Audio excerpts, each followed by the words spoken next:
എല്ലാവർക്കും നമസ്കാരം.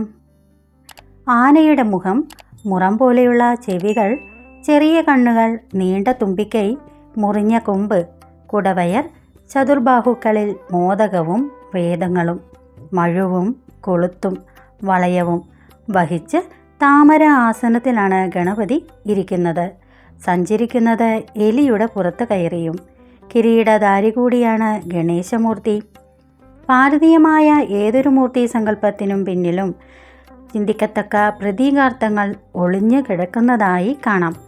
ഗണേശമൂർത്തിയുടെ പിന്നിൽ ഒളിഞ്ഞു കിടക്കുന്ന പ്രതീകാർത്ഥങ്ങൾ എന്തൊക്കെയാണെന്ന് നോക്കിയാലോ. വലിയ ചെവികൾ.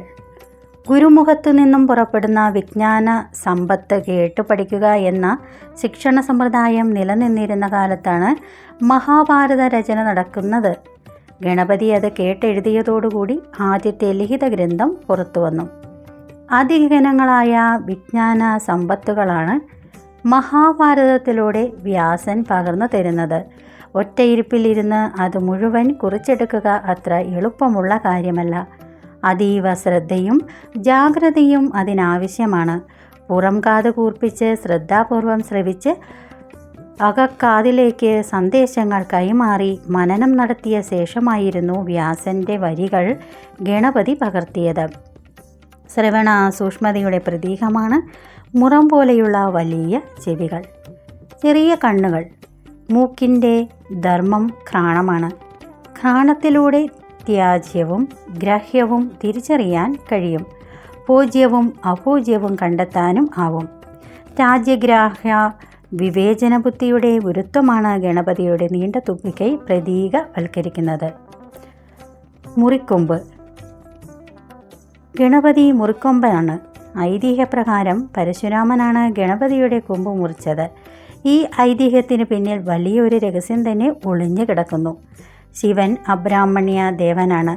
പരശുരാമൻ ബ്രാഹ്മണ്യവാദിയും. സാംസ്കാരികമായി വിരുദ്ധ ധ്രുവങ്ങളിൽ നിലയുറപ്പിച്ചിരുന്ന ഇരുവരും ഗുരുശിഷ്യബന്ധവും പുലർത്തിപ്പോന്നു. അനുവാദമില്ലാതെ ശിവനെ കാണാനെത്തിയ പരശുരാമനെ ഗണപതി തടഞ്ഞു. തൻ്റെ വ്യക്തിത്വത്തിൻ്റെ മേലുള്ള ആത്മവിശ്വാസമാണ് ഗണപതിയെ അതിന് പ്രേരിപ്പിച്ചത്. കൊമ്പ് വ്യക്തിത്വത്തിൻ്റെ സൂചകയാണ്. വ്യക്തിത്വത്തിൽ അഹന്ത പാടില്ല എന്നാണ് പരശുരാമൻ നടത്തിയ ദന്തഭോജനത്തിൻ്റെ ഒരർത്ഥം. മുറിക്കൊമ്പ് കൊണ്ട് മഹാഭാരതം കേട്ടെഴുതിയ ഗണപതി പരശുരാമൻ്റെ നിലപാടിനെ പുല്ലുപോലെ പുച്ഛിച്ച് തള്ളി. അനാര്യ സംസ്കാരത്തിൻ്റെ പ്രചാരകനായി തന്നെ ആര്യ സംസ്കാരത്തെ ഉൾക്കൊള്ളാൻ കൂടി തയ്യാറായവനാണ് ഗണപതി ഭഗവാൻ. അതിൻ്റെ പ്രതീക സൂചകമായി മുറിക്കൊമ്പിനെ നമുക്ക് വ്യാഖ്യാനിക്കാം. ഇടത് കൈയിൽ മോദകവും വലത് കൈയിൽ വേദങ്ങളും വഹിച്ചാണ് ഗണപതി ഇരിക്കുന്നത്. മോദകം വിശപ്പടക്കാനും വേദങ്ങൾ വിജ്ഞാനദാഹം ശമിപ്പിക്കാനും ഉള്ളതാണ്. വിശപ്പ് ഭൗതികവും വിജ്ഞാനദാഹം ആത്മീയവുമാണ്. ഈ രണ്ടാവശ്യങ്ങളും സാധിച്ചെടുക്കേണ്ടതിൻ്റെ അനിവാര്യത്തിലേക്കാണ് മോദകവും വേദങ്ങളും വിരൽ ചൂണ്ടുന്നത്. ഗണപതിയുടെ ഉയർത്തിപ്പിടിച്ച കൈകളിലൊന്നിൽ മഴുവും കൊളുത്തുമുണ്ട്. മറുകൈയിൽ ചരടുകൊണ്ടുണ്ടാക്കിയ ഒരു വളയവും കാണാം. അജ്ഞാനമാകുന്ന കാടുകളിൽ പടലങ്ങളും വെട്ടിത്തെളിച്ച് മനസ്സിനെ ശുദ്ധീകരിക്കാനുള്ള പ്രതീക ആയുധമാണ് മഴു. ആനയെ തോട്ടിക്കൊണ്ട് നിയന്ത്രിക്കുന്നത് പോലെ മനസ്സിനെ നിയന്ത്രിച്ചു നിർത്തേണ്ടതിൻ്റെ അനിവാര്യതയിലേക്കാണ് കൊളുത്ത് എന്ന പ്രതീകം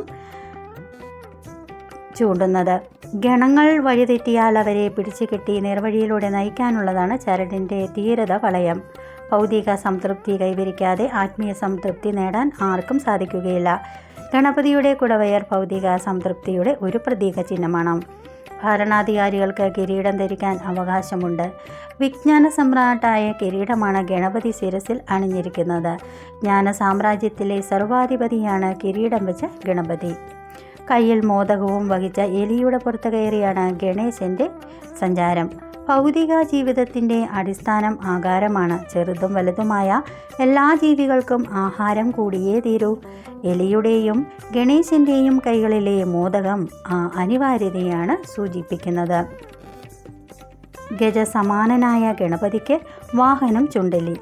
ഹാസ്യാത്മകമായ ഈ സങ്കല്പത്തിൻ്റെ പൊരുൾ എന്താണ്? നിസ്സാരനായ ചുണ്ടലിക്ക് ഭീമാകാരനായ ഗണേശനെ ചുമക്കണമെങ്കിൽ ഔഭൗമശക്തി കൂടിയേ തീരൂ.